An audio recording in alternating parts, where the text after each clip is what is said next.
দেশে নির্বাচন আসলে একটি চিরায়িত রূপ আমরা লক্ষ্য করি। এক কাপ চা আর ভোটের আগের রাতে কিছু নগদ অর্থ ধরিয়ে দিয়ে বাগিয়ে নেওয়া হয় ভোটারদের ভোট।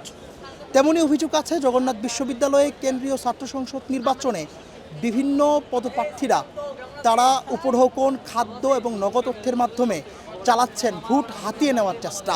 জগন্নাথ বিশ্ববিদ্যালয় কেন্দ্রীয় ছাত্র সংসদ যক্ষ নির্বাচনে বিভিন্ন প্যানেলের প্রার্থীরা শিক্ষার্থীদের ভোট আয়ত্তে আনতে আচরণবিধি লঙ্ঘন করছেন বলে অভিযোগ আসছে। স্পেশালি আমরা দেখতাম যে গ্রামে গঞ্জে যখন নির্বাচন হতো, ইউনিয়ন পরিষদ নির্বাচনের আগের দিন রাতে মোহনী বিড়ি আরেক প্যাকেট করে আজিজ বিড়ি ধরাই দিত আমাদের বাচ্চাদের হাতে। চা পানি খাওয়ার জন্য 200-500 টাকা করে আগের দিন নির্বাচনের আগের দিন রাতে ধরাই দিত। পরের দিন দেখা যেত যে এই স্পেশাল পার্টিগুলাই তারা জয়লাভ করতো নির্বাচনে। আমরা বিশ্ববিদ্যালয়ে এসে সেম ঘটনাটা পুনরাবৃত্তি দেখতে পাচ্ছি। বিধিমালার 11 ধারায় স্পষ্ট বলা আছে, প্রার্থীরা কাউকে কোনো ধরনের পানীয় বা খাবার খাওয়াতে পারবেন না। ঐক্যবদ্ধ নির্ভীক জবিয়ান প্যানেল সেই সব তোয়াক্কা না করে ক্রমাগত চালিয়ে যাচ্ছেন তাদের বারবিকিউ পার্টি। স্টার ও আরামবাগ হোটেলে চলে খাওয়া দাওয়ার বিরাট আয়োজন। নির্বাচনী আচরণবিধি লঙ্ঘনের ব্যাপারে তো আমরা শুরু থেকে দেখে আসতেছি আমাদের নির্বাচন প্রশাসন এবং নির্বাচন কমিশনার এ ব্যাপারে খুবই উদাসীন। শুধু বিভিন্ন প্যানেলে দেখতে পাবো আমরা যে তারা রিসোর্টে নিয়ে যাচ্ছে, স্টাইলে নিয়ে যাচ্ছে, হলে বিশেষ সুবিধার ব্যাপার থাকে, খাওয়া দাওয়ার ব্যাপার থাকে, এগুলো নির্বাচন কমিশনার কোনোভাবেই পাত্তা দিচ্ছে না। অভিযোগ অনেক প্যানেলকে নিয়ে আসছে, আমাদের দিকেও আসছে, কিন্তু আমাদের দিকেরগুলো স্পেসিফিকভাবে এখন পর্যন্ত আমার মনে হয় না যে কেউ প্রমাণ দিতে পারছে বা এরকম কোনো ইভিডেন্স আছে। একই প্যানেলের জিএস প্রার্থী খাদিজাতুল কোবরার বিরুদ্ধে আছে জবির একমাত্র ছাত্রী হলের ভোটারদের মধ্যে 3000 টাকা করে বিতরণ করার অভিযোগ, যা তিনি বৃত্তির টাকা দেয়া হয়েছে বলে বিবৃতি দিয়ে ইতিমধ্যে স্বীকার করেছেন। আমাকে মানুষজন বলেছে যে আমি ভিডিওতে টাকা দিয়েছি, এটা সেটা। দেখেন, আমরা একটা কথা বলে আলো ছড়া ঘুরেও নয়, প্রত্যেকটা জায়গায় আমরা কোনো কিছু জাজমেন্ট না করেই যা ইচ্ছা উল্টাপাল্টা লিখে দেই।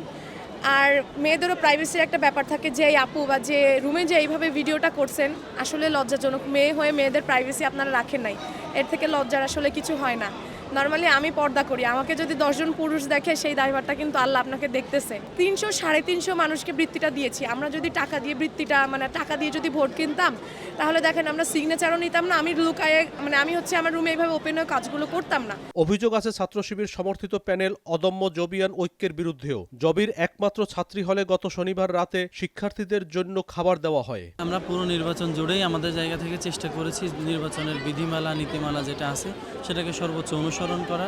এবং আপনারা গতকালে যে বিষয়টা বললেন, আমরা একদম ক্লিয়ার আমাদের জায়গা থেকে এটা স্টেটমেন্ট আসছে যে আমরা প্রথম যখন অনুমতি নিয়েছি প্রজেকশন মিটিংয়ে, তখনই আমরা হল প্রভোস্ট ম্যাডামের কাছে এটা বলেছিলাম যে ম্যাম আমরা কি করব খাবার দেওয়ার ব্যাপারে। তিনি আমাদেরকে সম্মতি দেওয়ার পরেই আমরা ব্যবস্থা করেছি। প্রথম দিকে আমাদের কোনো প্ল্যান ছিল না, আমরা অনুমতি সাপেক্ষে কাজটা করেছি। আমরা চেষ্টা করেছি সব জায়গায় অনুমতি নেওয়া এবং নীতিমালা মেনে চলার। অন্য প্যানেলের প্রার্থীরাও নিজেদের সাধ্যমতো আচরণবিধি লঙ্ঘনের প্রতিযোগিতায় নামে। ঐক্যবদ্ধ জবিয়ান প্যানেলের বেশ কয়েকটি জেলা কল্যাণের প্রোগ্রামে অর্থ প্রদানের সংশ্লিষ্টতা রয়েছে বলে অভিযোগ জানিয়েছেন মাওলানা ব্রিগেড প্যানেলের এজিএস শামসুল আলম মারুফ। ঐক্যবদ্ধ জবিয়ান এই প্যানেলটি যে আচরণ বিধিমালা ভঙ্গের অভিযোগ তুলে যে আন্দোলন করছে, আমি বলতে চাই যে গতকালকে পগোজ স্কুলে সন্ধ্যা 7টা নাগাদ আমি সেখানে যাই এবং দেখি যে চিটাগং জেলা ছাত্র কল্যাণের একটি আয়োজন চলছিল এবং সেখানে কয়েক দফা সেই প্যানেলের নামটা স্পন্সর করা হয় এইভাবে যে আমাদের আজকের এই আয়োজনটিকে স্পন্সর করেছে ঐক্যবদ্ধ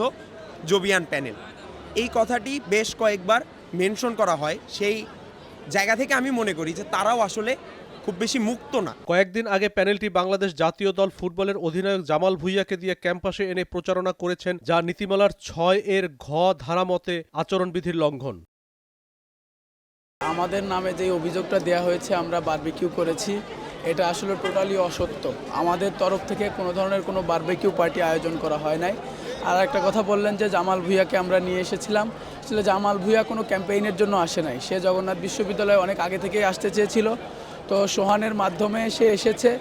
সোহান যেহেতু ক্রীড়া সম্পাদক, হয়তো অনেকেই ভাবছে যে সোহানের ক্যাম্পেইনের জন্য আসছে, কিন্তু আসলে বিষয়টা এমন না। সে আগের থেকেই জগন্নাথ বিশ্ববিদ্যালয়ে আসার জন্য আগ্রহ প্রকাশ করেছিল, সেই সুবাদে তিনি এসেছে। এটা একটা অন্যতম নজির হতে পারত যক্ষ নির্বাচন। বিগত 4টা ছাত্র সংসদ নির্বাচনে প্রচুর টাকা ছড়াছড়ি দেখার পরে আমরা ভেবেছিলাম যে এই ক্যাম্পাসে অন্তত এখানকার ছাত্র সংগঠনগুলো এবং তার সাথে সাথে মিলিয়ে এখানকার সকল শিক্ষার্থীদের সম্মিলিত প্রচেষ্টায় আমরা সারা দেশের মানুষের কাছে একটা দৃষ্টান্ত স্থাপন করব যে ছাত্র সংসদ যে স্ট্যান্ডার্ডে হওয়া দরকার সেই স্ট্যান্ডার্ডে হবে। কিন্তু খুবই দুঃখজনক হলো এই নির্বাচনের একদম শুরু থেকে আজ অবধি এখানে কিন্তু একের পর এক আচরণবিধি লঙ্ঘনের ঘটনা ঘটছে। প্রচুর টাকা ব্যয় করছে বিভিন্ন প্যানেলের প্রার্থীরা, এবং সেটা সরাসরি আচরণবিধি লঙ্ঘন, কারণ আচরণবিধি লঙ্ঘনে স্পষ্ট লেখা আছে, আচরণবিধিতে লেখা আছে যে একটা প্রার্থী আসলে কত টাকা খরচ করতে পারবেন। আমরা দেখছি এখানে সংগঠনগুলো এবং তাদের প্যানেলগুলো প্রায় কোটির ঘরে পৌঁছে গেছে অলরেডি টাকা পয়সা খরচ করতে করতে, এবং আমরা এখন যে কথা বলছি ঠিক এই মুহূর্তেই আমাদের পাশে স্টার কাবাব হাউসে কিন্তু প্রচুর স্টুডেন্ট ভিড় করেছে সেখানে খাওয়া দাওয়া করার জন্যে, এবং এই খাওয়া দাওয়ার টাকা কোত্থেকে আসছে, এর উৎস কী, কারা খাওয়াচ্ছে, এটা কিন্তু সবার কাছে ওপেন সিক্রেট, খুবই স্পষ্ট। যকসুর আচরণবিধি মানার কোনো বালাই নেই, নিশ্চুপ নির্বাচন কমিশন, অপেক্ষা লিখিত অভিযোগের। এমত অবস্থায় শিক্ষার্থীদের জন্য আদৌ কোনো সুষ্ঠু যকসু নির্বাচন বাস্তবায়িত হবে কিনা এমন সংশয় প্রার্থী ও শিক্ষার্থীদের মনে। জুবায়ের হাসান, দৈনিক নয়া দিগন্ত, জগন্নাথ বিশ্ববিদ্যালয়, ঢাকা।